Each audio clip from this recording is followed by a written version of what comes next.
Hans, welcome to the Photography Minimalist. Thank you. Finally, we're sitting down for an interview, and it's a video that I promised the viewers for quite some time already. Yes. Because you really want to tell us some more about the history which led up to the Kiev. Mm-hmm. And before you tell us some more, everybody wants to know who is Hans, and they want to know a little bit more about your store. Okay. Well, my name is Hans De Graaf, and together with my wife, Mirjam, we run this place. This store has been ours ever since 2014. And since that day, the first day we started the store, we wanted to be more or less the focal point of the analog photography here in Haarlem. And well, we're in 2021 now, so I think we succeeded much more than I could imagine from the start, because there was a slow start, obviously. And we had to work very hard to get the attention from the film photographers here in Haarlem. We started in 2018, was it? 18, yes. With our color lab to develop film. I prepared my first mini lab. Was in a horrible state, and it took me about 3 months on and off working on the machine to have it up and running. And from that moment on, well, things have changed. Then the frontier came for the scanning of the film, and ever since the first lockdown of the corona crisis, we've become the proud owner of an Ilfolab FP40 black and white. So right. I don't have to develop all the black and white films by hand anymore, Right. which was a bit of a pain in the butt, really, because well, I've since 2014 up to 2020, I've calculated I developed 3,000 black and white films by hand. That's a lot of film. That's a lot of film. That's Yeah. a lot of movement. Yeah, So, yeah. and to be dead honest, I'm 53. So, well, That was a challenge. it was a challenge, and it started hurting because I have that big developing tank where you can put 35mm films in, but that's 1.5 kilos. Right. And sometimes I had up to 15 or 20 films to develop. And well, it took me all day. And with a new machine, with the new developer of Ilford, it takes up to, well, for an HP5 for instance, it takes 60 seconds to develop it. So it's out of the machine, dry in, dry out within 3.5 minutes. Right. So, well, that's amazing. And since you invested in this new machine, Yes. did you see your numbers of films that you've developed? Have you seen that grow? Yeah. If we don't take 2020 in account, because we all know what happened, but if we compare 2021 to 2019, I've seen a growth of 600%. Right. So, yeah, in That's a sales big- in film, yeah. but also in development. That's a big growth. That's a big Yeah. growth, yeah. Yeah. So, and it's still going strong. It's still going up. So we haven't seen the end yet, and we have some plans for the future, collaborating with other photo stores, perhaps even in a bigger environment than only Haarlem. So there's You never enough, know, yeah, there's enough there's growth enough. also Yeah. through collaboration. Well, Yeah. I think yes. If there's a question in the market, if there's a demand, and we can fulfill that, because the machines I have here have a much bigger output than I can do here on my own. Right. So if we can supply, for instance, 3 or 4 stores with development, not even scanning and printing, but only development, well, that would be welcome, of course. It makes sense. Yeah, it makes sense. Yeah. Yeah. Yeah. What do you think? That's more for me a personal question Mhm. because I buy my film here, Sure. but as we're all seeing, for example, with Kodak and with color film, prices keep on going up. Yes. And that is so frustrating for a photographer I that know. wants to shoot more color, and there's much less available, I mean, there's much more different types of black and white film than there is color film. That's absolutely true. And then the color film is also going up continuously in price. Yes. So that's really frustrating. Yeah, that's frustrating. Kodak did that a year and a half ago, but they more or less promised that they had to, because what happened is that the demand on film globally exploded. And well, I think it was 2005 that the Kodak factory actually went bust. Right. And they restarted. Another company called Alaris bought Kodak, and they went on. And in the twilight years of analog photography between 2005 and 2009, 11, sales were very, very low for film. So the production, they had to go to a smaller factory. They had to break down machinery which provided them with good output of film. And then 2015 happened, and film photography more or less exploded. It was every year it was doubling of the sales in film. So Kodak needed to, strangely enough, to build more machines to help the film output. Right. So they went to the bank and they said, well, you went bust in 2005, you don't get a loan. So what to do? Well, they decided, well, if we temporarily raise the prices of our film, we're going to pay for ourselves. And as soon as production picks up, we will going to lower the prices. That is the promise.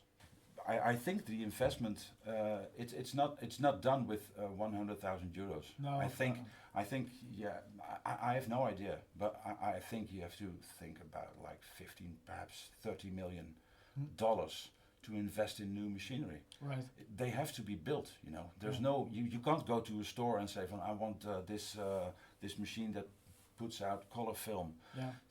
It has to be Custom made. custom made, Yeah. and that's very, very expensive. Yeah. Yeah. And I can imagine that some employees of Kodak tearing their hairs out because they put all those machinery in the dump Right.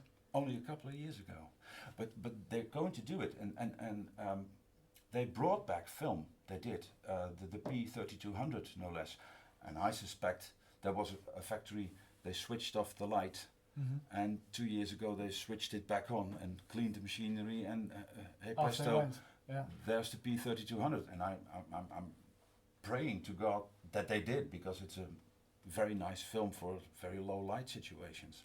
It was one of my favorites, so it was more or less of a pain that I had to see it go, but it's back. Right. And the E100 slide film, they brought it back. So the only one who is taking film out of production at this time is Fujicolor. And they have difficulty with sources. They say it's about the fourth green layer of film they can't put up on production. They say they are trying to find a way to bring, for instance, the 400H film of Fujifilm. They've discontinued it last month, which is a pain, because it's one of the most lovely color films I know. Right. I think I like it even better than the Portra. Sorry, Kodak, but that's the truth. So they have to find a way to work around it, and then it's the Japanese culture to say that they can't put it out like they used to. The quality has to be this high, or others, we don't make it anymore. So that's the reason why they discontinued it. They discontinued 5 years ago the Acros black and white film, one of the prettiest black and white films I know. Yeah. And they brought it back, the Acros II. But there's a change, because if you look very closely on the package, it says made in UK. Right. So I don't know, Ilford, but so there's a lot of things happening, and a lot of things that we are looking at right now is only a symptom. Mm-hmm. So what you say about the price is absolutely, it's a drag. Mm-hmm. It's Mm-hmm. absolutely a pain in the butt. But we have to continue on, because if we don't, we stop, then all the bottom is going to fall out under the film photography, and then, well, yeah, then we're lost. And then if we lose film now because we think it's too expensive, Mm-hmm. then I'm afraid we're going to lose the total film industry. And then, yeah, well, then it's done. But price is an important factor. Absolutely, yes. Right. And I know we can talk about this for Hours. hours. No trouble. But before we start with the history that led up to the Kiev we're going to be discussing, maybe just shortly a little bit about yourself personally, your background in photography. My background in photography is that I went to the Fotovakhuis in 1989. I did photography there. And after that, there was a training of 2 years. And after that, I made a specialty about portrait photography and the zone system of Ansel Adams. Okay. Ansel Adams is more or less my big influence on black and white photography, because the system he invented, well, he not invented it really, but he perfected it. It's such a good tool to get total control of your process. Mm-hmm. And if you're really good at it, you know what you're going to get. It's almost as obvious as digital photography, except for the fact that you still need to develop it first. But if you pre-visualize your picture, Mm-hmm. and you do that by the hand of the zone system, you pretty much for 99% you can predict what your picture will be, as long as your camera is in good order. Right. That's very important. And is that difficult to learn for our viewers also? Is that? Oh, it's not so much difficult, but what you need is a lot of discipline, and Mm-hmm. you need to get your whole development, your exposure, your camera. You need to know all of this is in perfect order, and only then you can guesstimate Mm-hmm. what your results will be. You can't, for instance, develop your film by 21 degrees centigrade when it should be 20 degrees centigrade, because Mm-hmm. then you're off. Mm-hmm. So it has to be very, very, very to the point. Very precise. Very precise, yes. Okay. It has to be. But you did the Fotovakhuis in Haarlem is sort of a college education for photography. Yeah. It think- wasn't in Haarlem, overigens. It was in Apeldoorn. Okay. It's the oldest photography. Right. Yeah, I remember. And that was a study. I think it's 4 years. It's 4 years, yes. Right. And Okay. 2 years specialization. Okay. Yeah. And then you worked as. Well, I just in a store, just as Yeah. a salesperson by Foto Engel. I started there in December 1990, Mm-hmm. up until 2014, Right. and then, well, we And came now- to this. Right. Well, I think we know enough. Okay. Because again, I can talk to you for hours about photography and what you've experienced yourself, and we're here for the Kiev. Yeah, we're here for the Kiev. And you told me that the Kiev has a history that you need to tell us first. Yeah, well, before, if you want to appreciate, because the Kiev is a camera that came second to the Contax II, and to appreciate the Contax II, first have to know what was there before the Contax II was there. Mm-hmm. There was the Contax I, and the Contax I we don't talk about, because that was a bit of a mistake. So that was 1932, and in 1937 they came with the Contax II. Before the Contax II was on the market, we had for 35mm the only camera brand available in Germany Mm-hmm. was Leica. And Leica built those Leica thread-mounted cameras like this, very pretty things, very nicely built, and that was all there was. Mm-hmm. One of the main issues with these cameras is that, and every screw mount Leica user will agree, is that there are several things on a Leica which aren't so nice, really. Firstly, if go to a fractional older camera like this, you have two very small eyepieces here. Mm-hmm. One is for viewing and one is for the rangefinder. You have to really look very hard to see the patch. And the patch, I mean the rangefinder patch, the two images you have to align to know the focus. Right. And then you have to shift from one key to from one keyhole to the other keyhole Mm-hmm. to make your composition, and then you have to release the button to take the picture. Another thing is that the base of the rangefinder is only 3.75 centimeters wide. Okay. And to be very exact with a rangefinder, if you enlarge that base, you get more accurate. You can use longer lenses, but you can also use more bright lenses, for instance 1.4, 1.1, 0.95 if we go to Canon. And that's very important, that you have a wide base on the rangefinder. And then, last but not least, one of the biggest drawbacks, I think, Mm-hmm. is the way you have to put your film in, because only the base plate is getting off. So now you have to, you take up spool and then you have to fiddle that somehow, and then you put it in like this,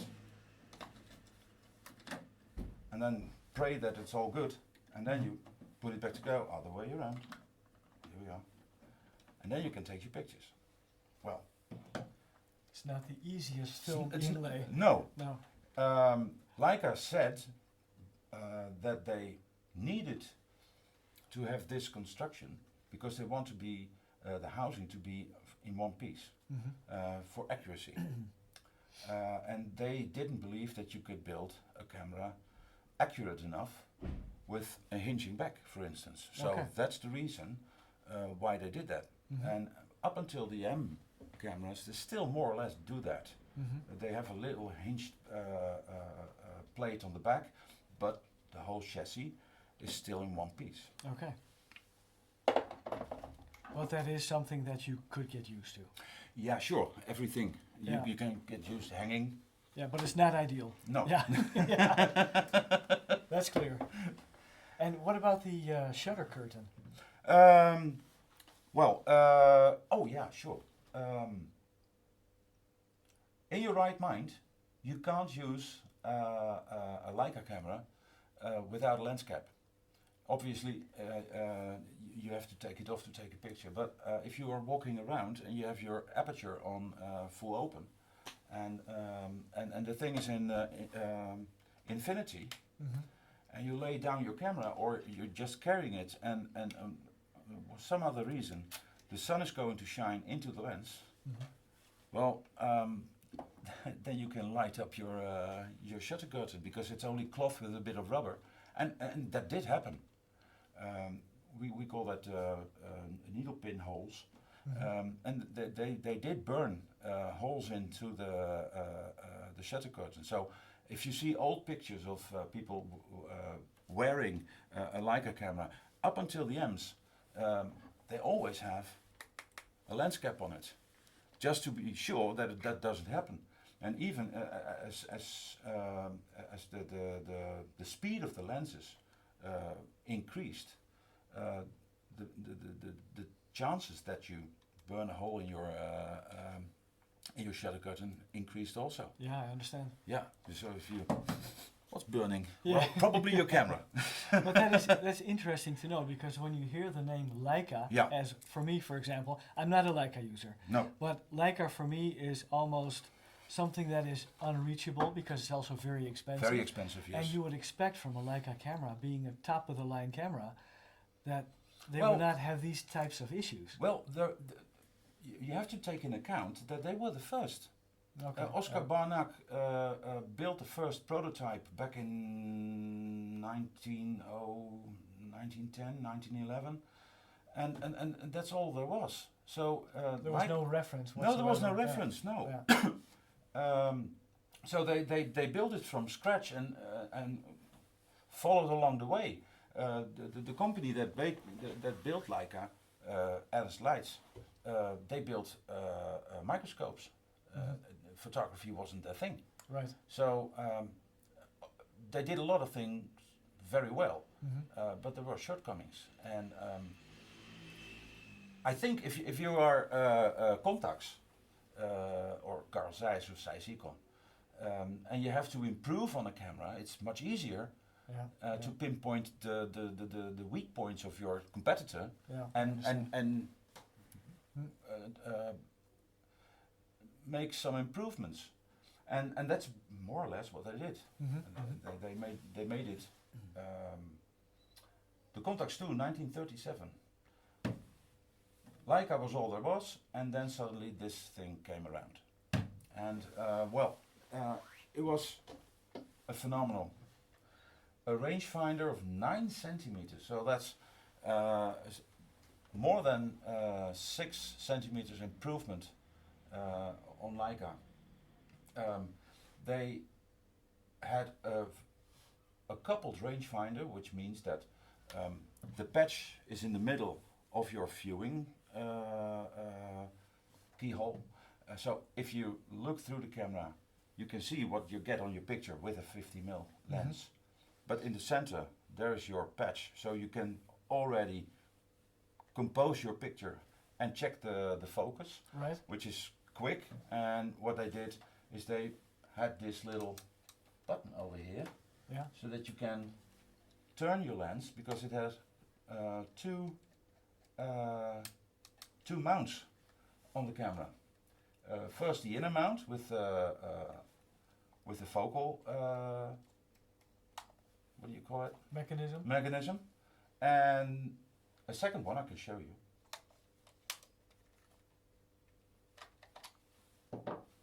So every 50mm lens is going to like this, and every other lens, if you take for instance a 35mm, they will couple on the outer bayonet like this, and then you have to focus on the lens. And now I don't have my glasses. Okay, here we go. So now you have your normal focus as we know it on single lens cameras. Right. So and obviously you can still use this more or less, but you will not have any fingerprints left anymore because it's quite. So you have an inner and an outer. Is it a bayonet? Yeah, it's a bayonet, both. Yeah, it is. So that was an improvement, and the other thing they improved on was the shutter, and that's because you asked. But they improved it. They made a metal shutter, so no more chances of burning a hole in your shutter. Right. It's not nothing to be afraid of. And then they went galore. Obviously, putting your film in a Contax is a whole different story than with Leica. You have all access, you have a shutter, but you don't have to be afraid that you go through it because it's from metal. It's easy, you can check if your holes in your film are aligned on the sprocket. So it's not second guessing if your film is okay. You can actually check it and look that it's okay. Right. So that's an improvement. But as sometimes I've seen it before, and it's not new. But sometimes you go a bit too far with your improvements on a camera. And one of the shortcomings, not really shortcomings, because they're still around, are they? Is the combined shutter speed dial, combined cocking of the shutter, and transport button, and your release button. Right. It's all in one button like this. So that's a lot for one button only. And if your film is getting stuck for one or another reason, and you have to put some force on it, you can break it. And it did happen. And if you break it, you have to get it repaired. And well, it's also called the repairman's nightmare. Okay. Because it's so complicated. There are so many gears, so many switches in the camera that make all the movements possible, that if something goes wrong, it's very bad. Okay. It's very bad. We have to go to the Kiev now for not so fast. There is one tiny thing. When in 1937 Contax came to the market with this camera, there had to be an answer from Leica. Right.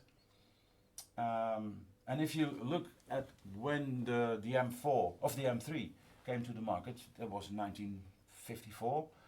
So what happened? Well, World War II happened, and things came grinding to a halt also with Leica. So they had to produce the old LTM cameras because of the war effort. Some people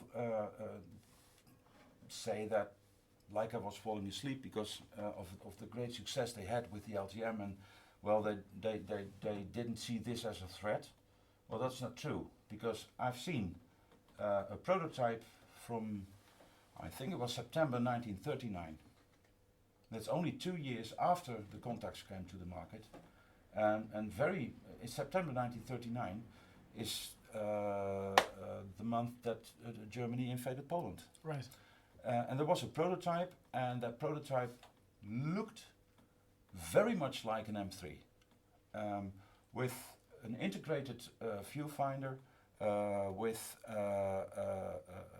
a better, because they have a dial to advance the film. Advance the film and cock the shutter. Yeah. But the M3, that was the first camera with a lever. Right. So on that picture of that prototype camera, it didn't say M3, it didn't say M at all, and it's the only picture I saw in a book, and I've looked it online and I can't find it, because so I don't know even for 100% sure if what I was looking at, if there was a genuine prototype, because I only have one source, and that's that book. Right. So if you want to check that and compare it with other sources, but there is only one source.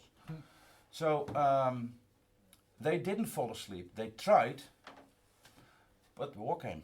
Yeah. And after the war, well, they first had to rebuild their factories, and only after a while they could produce cameras again, and they started very early on in the 1950s with the development of the M3, and I think the first prototypes were there in 1952. There was a production of like 100 pieces, and they went to different photographers to get feedback. And then in 1945 they came actually with 1954. The M3. 54.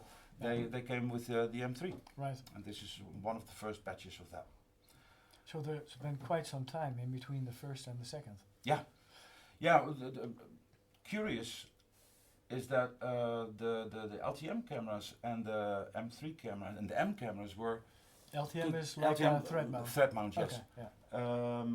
They continued building the thread mount cameras, although the M3 was already there. So it took some time to get rid. It's an ugly word, but to get rid of this and to build the whole new system on the M3. Right. So what happened to Contax?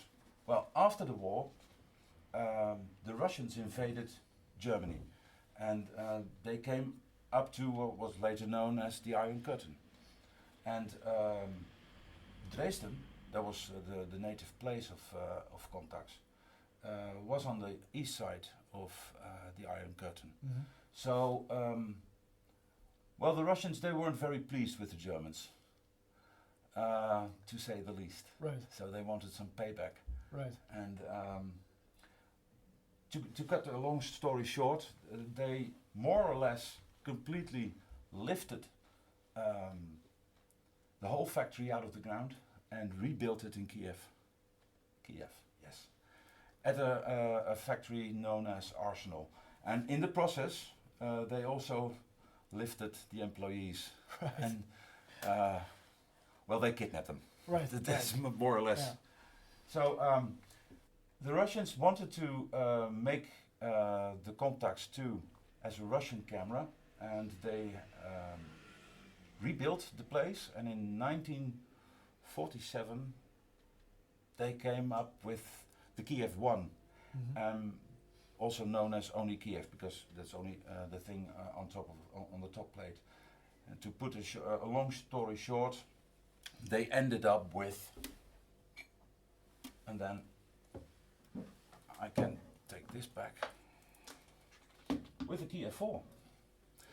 And this is interesting because They look similar, Hans. they are similar. They are similar. They're absolutely similar. And some people call the Kiev a copy of the Contax II, which is not accurate because it's the same machinery, it's even the same people.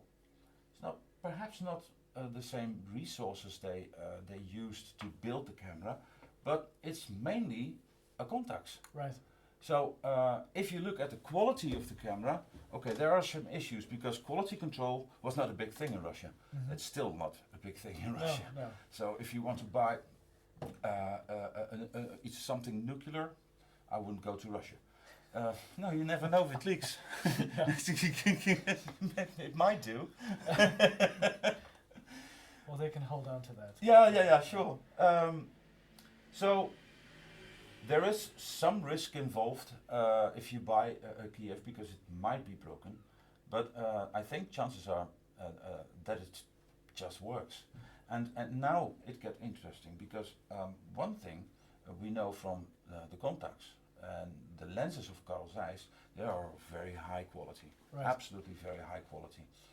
And they didn't only copy the camera, or copy, now I'm saying myself, but they didn't even build the body, but they also built the lenses. Mm-hmm. Not the same glass as Carl Zeiss used, not the same materials Carl Zeiss used.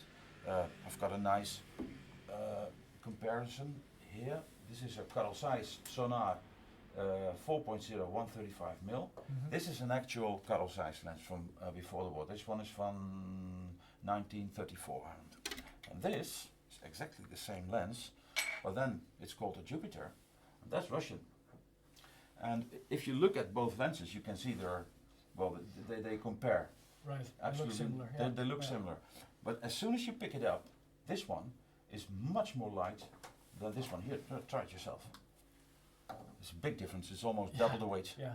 You don't even expect it to be No. so this heavy. Yeah. Yeah. Well, that's the same quality issue. It's not an issue, but that's the same quality feel that Leica has. If you pick up a 35 2.0 aspherical lens and you pick it up, it's almost 500 grams, and it's only this tiny. So it's almost unbelievable that it weighs so much. And that's more or less the same with these lenses. Right. This is brass and chromed, Mm-hmm. and this is made of old shot down Messerschmitt aeroplanes. So it's There was It's enough of those. aluminum. But tell me, you're Aluminium. saying the glass is not the same. No, the glass is not the same. No. How does that affect when you compare the two in terms of image quality, sharpness, contrast? Are you going to see a difference? Well, we've tried, didn't we? Mm-hmm. And we've tried those two lenses, and this one is coated, and this is not coated. And as you said in your previous video, Mm-hmm. that even though this one is not coated, it's still good in contrast. Absolutely. It's very sharp. Yeah. It has a very nice tonal range. But Carl Zeiss reached that level without coating. And this one, I understand. it's almost the same, but they need the coating. Okay. So that's how you can compare it, and that's the reason. Because if you take pictures with each of them, and you show me the picture and say, Hans, which one is the Carl Zeiss, which one is the Jupiter? I can't tell. Okay. It's the same. Okay. It's absolutely the same. And more or less, with the Jupiter 8, this is not the Carl Zeiss sonar, 2.05 centimeter, and this is the Jupiter 8, 5 centimeter, 2.0. They're stunning, and if you compare them to their biggest competitor, which is Leica, then I have to say that these lenses, they are much more modern looking than Leica. Leica, the old lenses of Leica do really have that vintage look. It's somewhat more grayish. It's not that sharp, but it's quite soft. Okay. And if you compare it to, for instance, this is the Leica version of this lens. This is the Summita, the 5 centimeters 2.0. And if you compare this lens to this lens, well, this one wins easily, hands down. And but I have to say, when we look with our eyes, in the 1930s and the 1940s, perhaps people looked differently at pictures, looked differently at quality than we do. We tend to look at sharpness, how many lines a millimeter, Right. which is not really important. It's about how visual is a lens, how what's the word? You call it about the character of the Yeah, lens? the character, how much it reflects the truth. Okay. Yeah. Then perhaps Leica has an edge. But I think that these Carl Zeiss lenses, and whether you have a copy made in Russia or a genuine Carl Zeiss, there's not much difference. And now it gets interesting because Leica has, well, they didn't do it themselves, but for instance an M3, these days you can't buy an M3 for under €1,000 anymore without a lens. And if you want to have a package like this is a 1.5 centimeter lens. If you want to buy a package like this, it's almost €1,500. Right. It's no laughing matter. Yeah. German humor is also not a laughing I'm matter. not laughing. And it's still going up in price, probably. And yes, and there's no indication that will go that will go away. I think they will go up. Yeah. And because of there is a limited supply of M3s because it's not made anymore, and the M3 is being looked at as the best 35mm camera ever made in this series then. So the price will go up and Right. up and up and up. So it's also an investment. It's an investment, yes. It's an investment. Surely, if you find a very used M3, I saw an ad only a couple of weeks ago, a very used black M3 with matching numbers for the lens for a price of €38,000. And it was a horrible camera to look at, but it's because it's a black one. There were only 700 made, but €38,000 for a camera. That's ridiculous. It's ridiculous. Yeah, yeah. And if you want to use a camera, and you buy a Leica, and it will cost you an arm and a leg, you're not as laid back in using it because you're constantly afraid that something will happen to it. Right. Because you paid so much money for it. And if you use nowadays a Kiev 4 like this, or a Kiev 4M with a light meter like this, then you can have the whole camera, if you're lucky, for €75. 75 euros for a Jupiter 8 5 centimeter lens and a working body, and you blow Leica out of the water, and it's really the quality of the lenses is so good, and the quality of the cameras, the basic quality of the cameras is so high that even if the Russians didn't do very much quality control, then even then, because these cameras, this one is from 1973 and this one is from 1974, and that I don't know, but it works. It works fine, and you can take pictures with it all day, and you can build a very nice setup with a Kiev lineup with a 5 centimeter, a 35 for your wide angle, Right. and 135 for your portraits. The only thing you need to add is a turret viewfinder, Right. Right. because it only has a 50mm angle, which is a bit of a pain, because then you have to switch again between like I didn't like at Leica. Yeah. I didn't like at Leica. But that's the only way to. You tried it with your own Kiev with the 135. It's difficult. It's without the difficult. turret. It's Undoable. It's undoable. Yeah. Yeah. Yeah, I agree.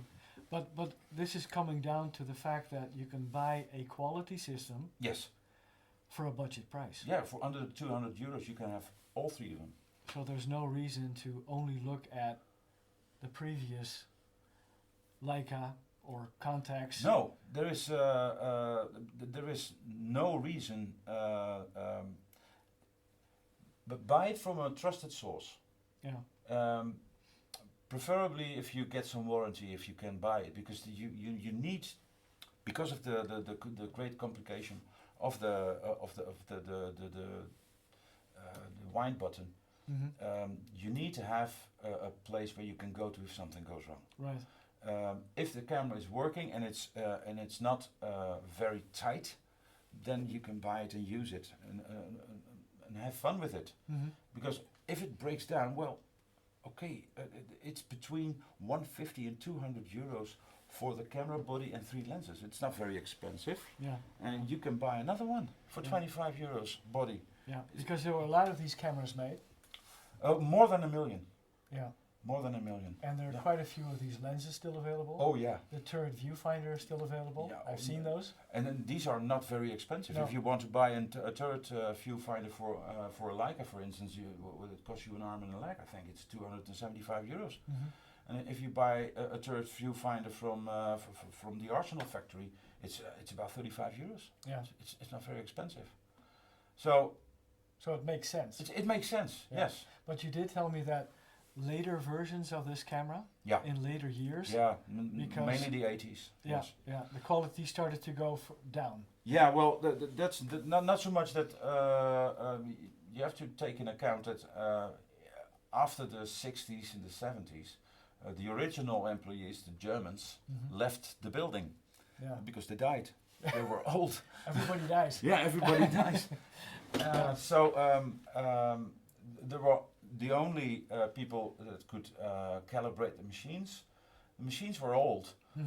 The machines were, from 1937 at best. So they were worn. They were worn. Yeah. So how can you make a finely tuned mechanical component with a worn out machinery? Yeah. And So that's what happened. So mainly halfway through the 80s, 85, most cameras that came out of the factory didn't work properly. Sometimes they didn't even work. Yeah. So that's what happened. So you should go for the earlier cameras.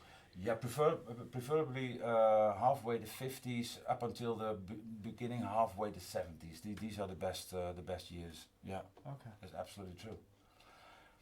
But then, important to know.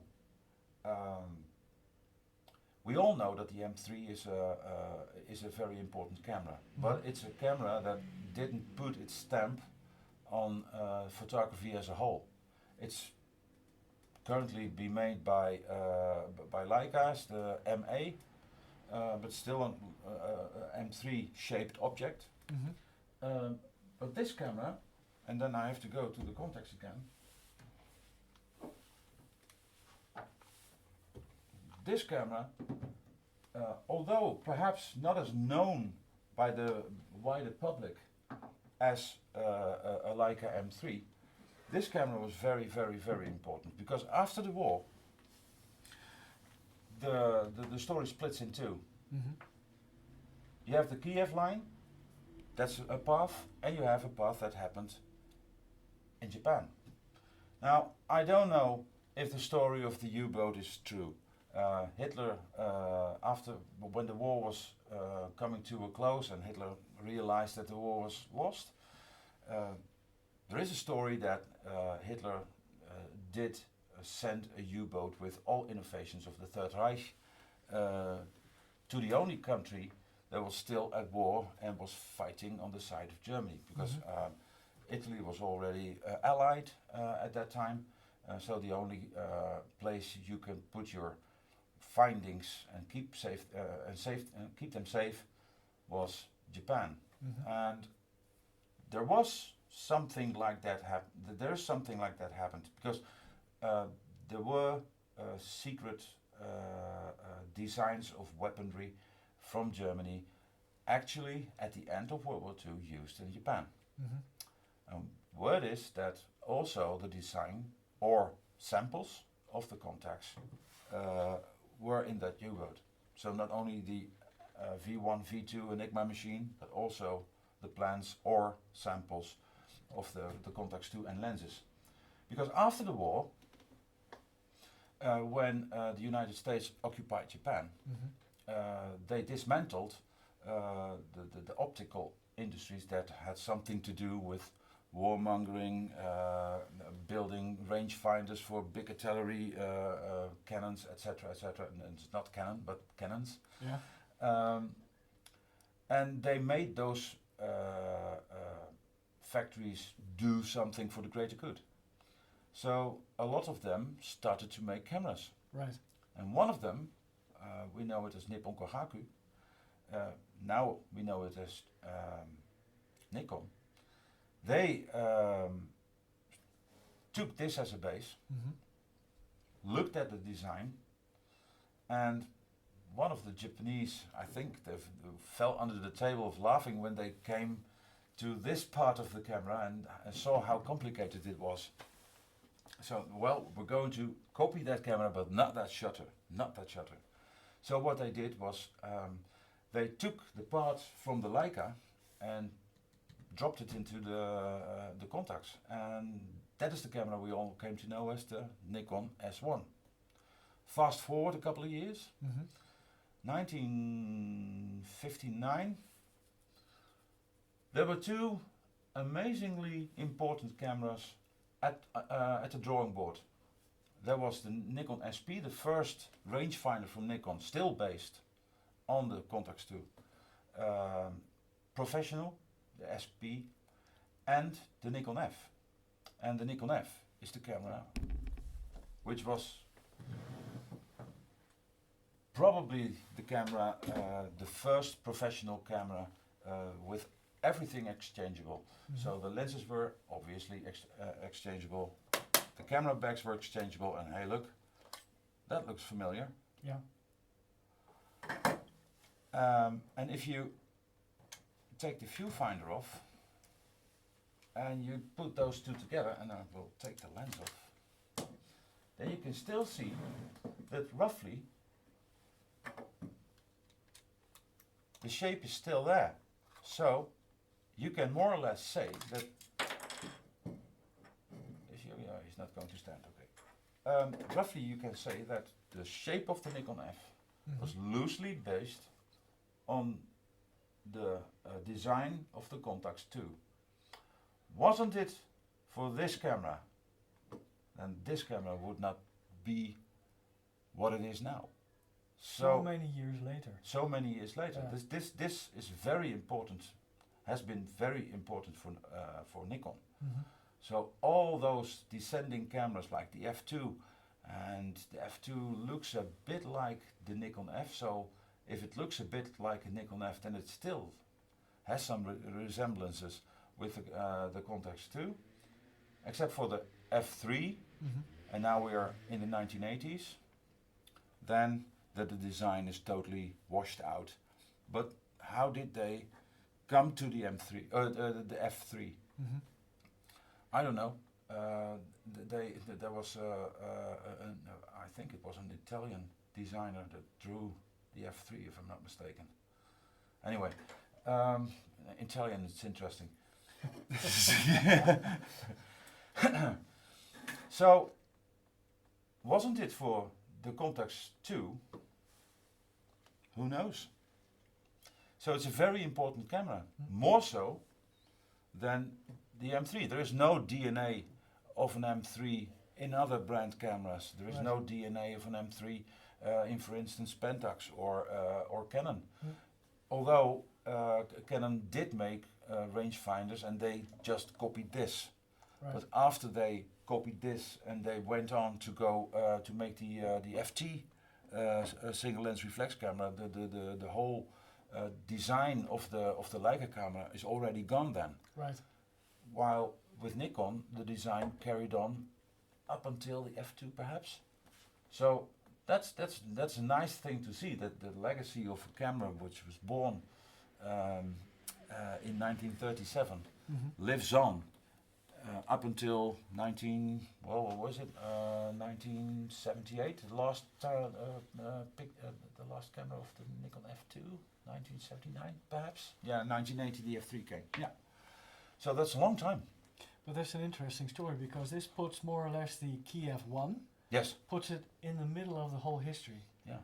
Because you discussed with us the history that led up to this Kiev, and then eventually how the Contax also had its influence into Nikon all the way in Japan. Yeah. For quite a few years still to go on. Yeah, but the main difference is that in Russia, well, the development more or less stopped. Okay, right, yeah.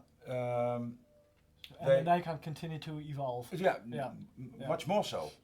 So if you take, for instance, a late 1970s Kiev 4, and you look at the Kiev 1, well, they're more or less the same. The changes were synchronization, contact at here, and that's it. Slight differences, very slight differences, mostly to cheapen it.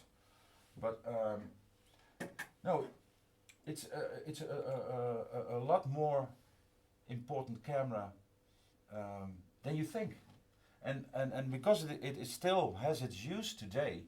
Because you can use a Nikon F today, no problem. You can use a Nikon SP if you can find one and if you can pay it. Afford one.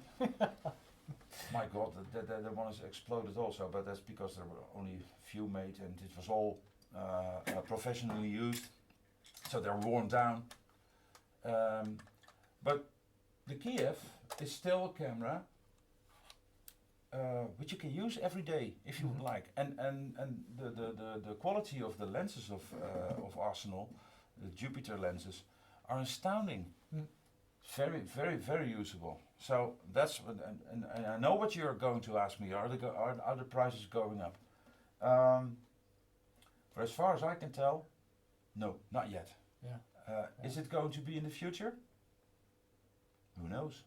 Is it an investment object? If you find a mint one, would you put it in a safe and come back 20 years and cash? Who knows? I don't know. I think 200 euros for a complete set for working Kiev 4 with 3 lenses is a steal.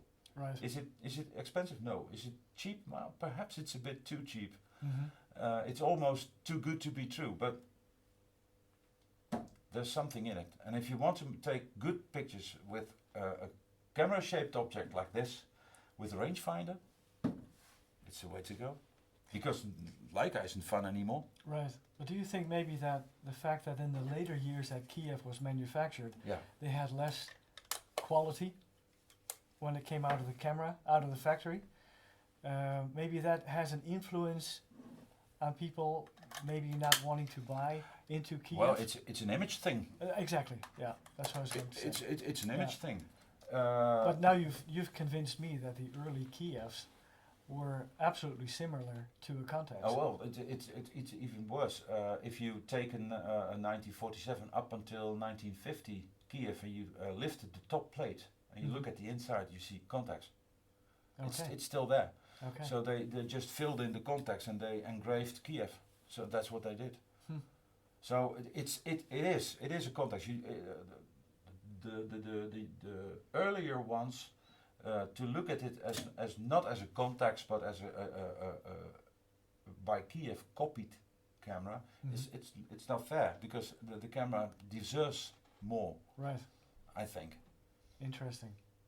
And if you buy a good one and you buy it on a trusted source and you give it its service when it's needed, well, the trusty old buggers. Right. Because here we are. We've got three. Because this is not really a Contax.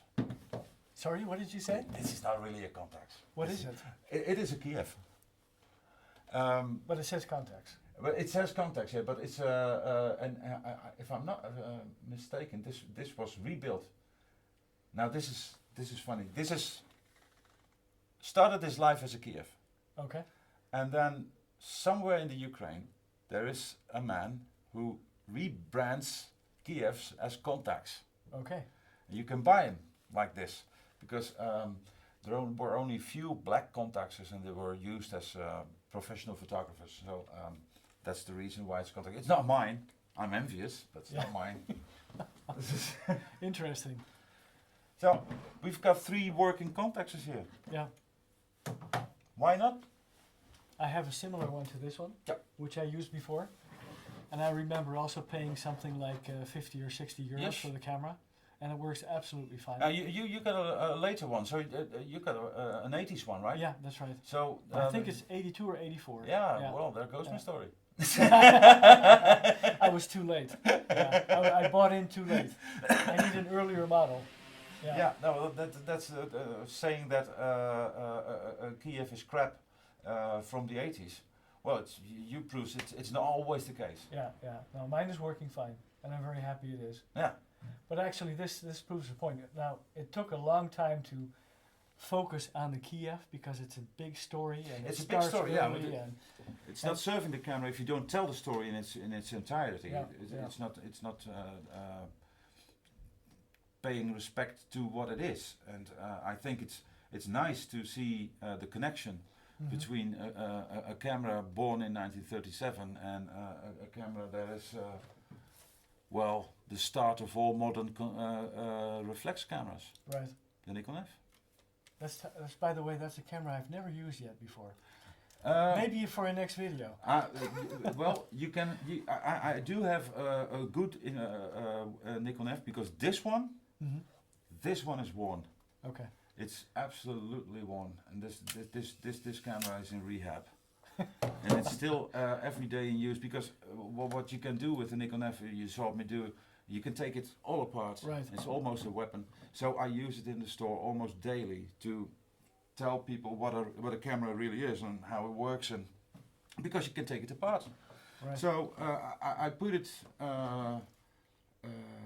in retirement, I think 15 years ago, and then I put it in the store, and it works harder now than ever before. Right. Except for the fact that it doesn't take any pictures with it anymore.